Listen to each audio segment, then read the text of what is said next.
வாங்க எல்லாருக்கும் பிடிச்ச குலோப் ஜாம் எப்படி செய்யலாம் பார்க்கலாம். 2 பாக்கெட் குலோப் ஜாம் மாவு எடுத்து ஒரு பாத்திரத்தில் போட்டு கொஞ்சமாக தண்ணி ஊற்றி பிசைஞ்சுக்கோங்க. ஒரு 5 நிமிஷம் கழித்து குட்டி குட்டி உருண்டையை எடுத்துக்கோங்க. இந்த மாதிரி விரிசல் இல்லாமல் நல்லா உருட்டி எடுத்துக்கோங்க.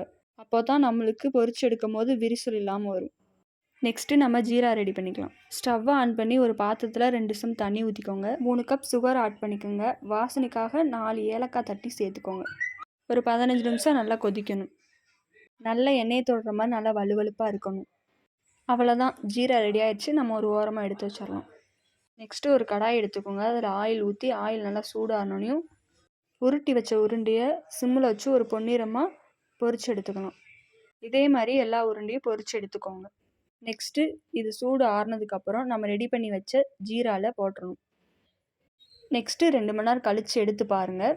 சுவையான குலோப் ஜாம் ரெடி. நீங்களும் இதே மாதிரி உங்கள் வீட்டில் ட்ரை பண்ணி பார்த்து எப்படி இருக்குன்னு கமெண்ட் பண்ணுங்கள்.